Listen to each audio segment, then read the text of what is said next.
hablado mucho sobre el tema de la deuda en Estados Unidos y el techo de deuda. Para el momento en el que veáis este programa, seguramente se haya alcanzado un acuerdo, pero tenemos que entender por qué la diferencia entre llegar a un acuerdo según los requisitos del Partido Republicano y las exigencias del Partido Demócrata generan una gran diferencia. Lo veis en este gráfico. Veréis, mirad, en los últimos años, esto es solamente el presupuesto de gasto discrecional. El gasto discrecional se ha aumentado masivamente desde 1,3 billones hasta prácticamente 1,8 billones. En la senda de crecimiento que se delinea con las expectativas de lo que ha propuesto y de lo que tiene en el presupuesto el Partido Demócrata, el gasto se llevaría hasta los 2,2 billones de dólares. Esto es el gasto solamente discrecional, como os comentaba antes en el principio del programa. El gasto discrecional es 1/3 del presupuesto total. Es decir, con la senda actual, el gasto discrecional prácticamente más que duplicado en un periodo de menos de 10 años. Por lo tanto, si miramos qué es lo que exigen los republicanos, lo que piden es que, uno, se baje de donde está actualmente, prácticamente 1,8 a 1,4, y que la senda de crecimiento no sea más de un 1% anual. La diferencia, ojo, no es pequeña, 425.000 millones al año menos de gasto. Muchos pensarán, bueno, pero se va a recortar en seguridad social, se va a recortar en defensa, no tiene nada que ver. Repito, eso es 2/3 del presupuesto, que es el gasto obligatorio. Esto es el gasto discrecional. ¿Por qué es importante 425.000 millones menos anuales? Por una sencilla razón. Significa menos emisión monetaria, menos emisión de dólares en el sistema. Significa claramente menos presión fiscal para los ciudadanos norteamericanos, porque esto se termina financiando con más impuestos, y desde luego más crecimiento, porque le da posibilidad de respirar a las empresas y a las familias.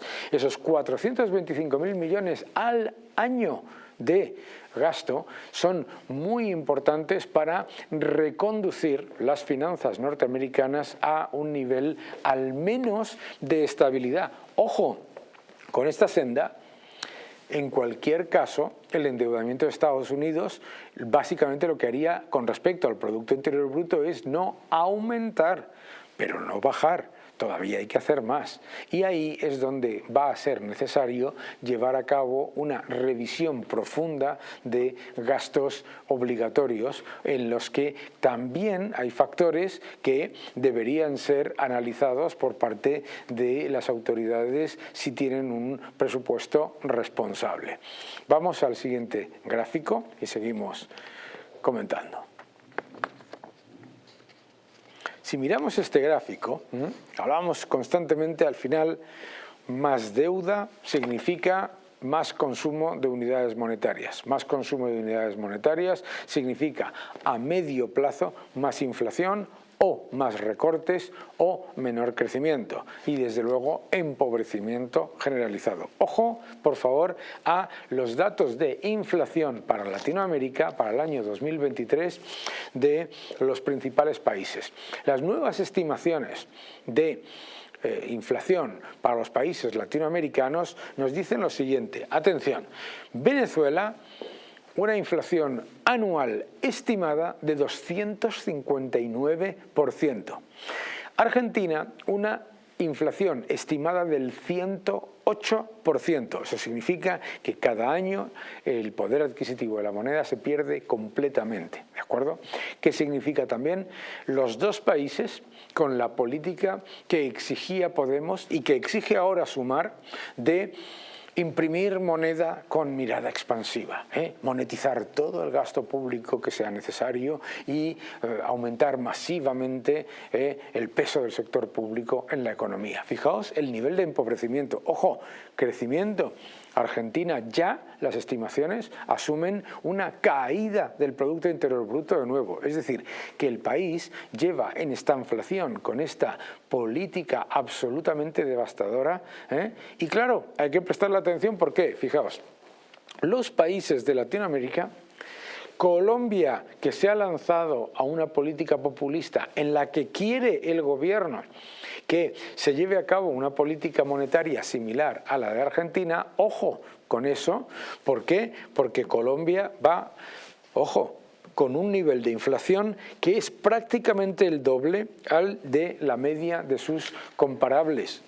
Prácticamente el doble.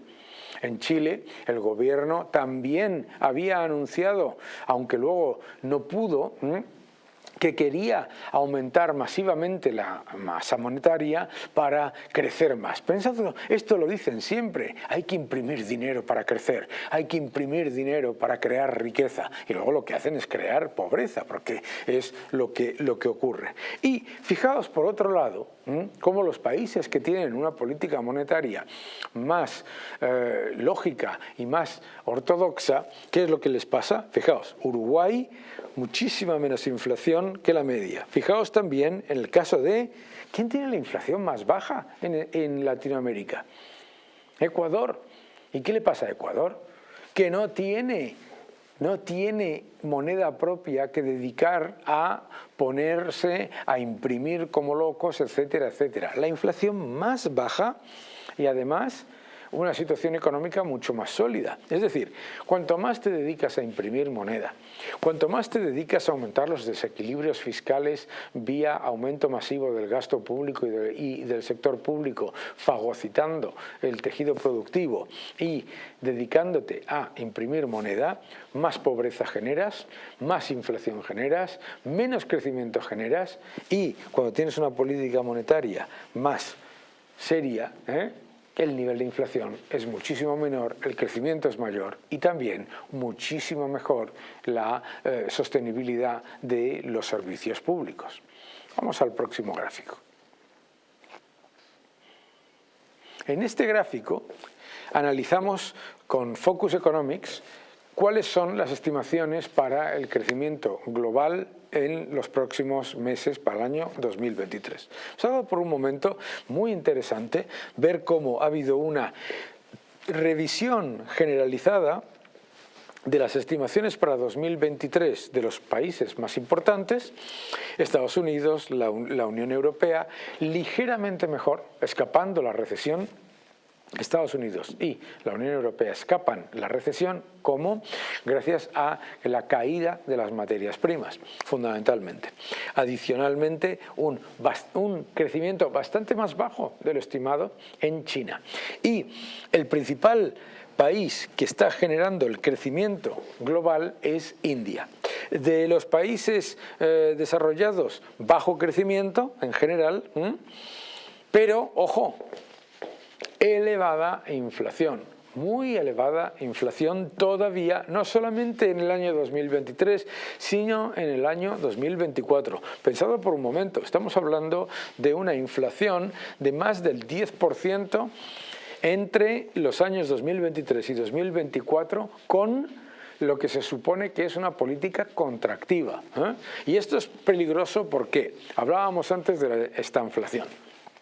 Alto nivel de inflación, un crecimiento en el que el sector manufacturero está en contracción en los países desarrollados, en el que el sector servicios tira de la economía, pero tira muy poco y fundamentalmente que viene mejorado por menores importaciones y por el aumento del gasto público. El gran riesgo de ese estancamiento con elevada inflación es que se perpetúe esta altísima inflación, que es muy peligrosa porque está empobreciendo a todo el mundo. Si miramos a los países de Latinoamérica, es todavía peor, que es lo que hemos comentado en el gráfico anterior. No solamente es que sea muy bajo crecimiento, es que es muy bajo crecimiento para países emergentes y es crecimiento en algunos casos de países que están en estancamiento desde hace mucho tiempo.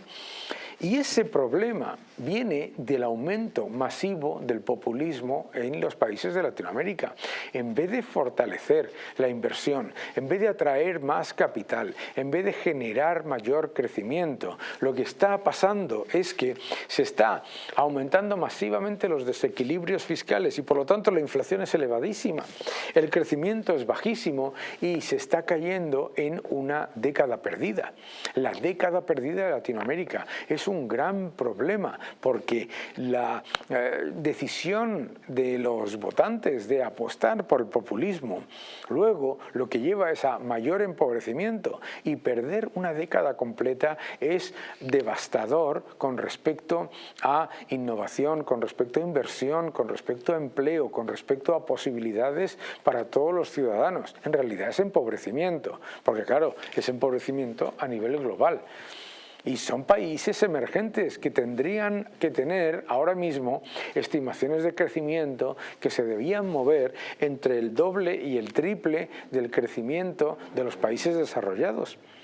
Y eso es muy importante también desde el punto de vista de mercados. ¿Por qué? Porque cuando invertimos en mercados emergentes, invertimos en alto crecimiento. Y resulta que los mercados emergentes, ya incluido China, ya no ofrecen alto crecimiento. Pero lo más preocupante es que los mercados emergentes requieren de más de 7 unidades de riesgo para generar la misma rentabilidad para los inversores que se genera en la bolsa norteamericana. Por lo tanto, es muy peligroso este movimiento hacia el estatismo populista de los países emergentes, que lo que está dejando es que esos países simplemente no emerjan, que no converjan con el resto de los países, que aunque haya poco crecimiento en los países desarrollados, los países emergentes deberían estar creciendo el triple de ese ratio. Por lo tanto, pues son cosas que tenemos que monitorizar. Gracias por ver este vídeo. Suscríbete a mi canal, deja tus comentarios, dale un like y continúa defendiendo la libertad. Muchísimas gracias.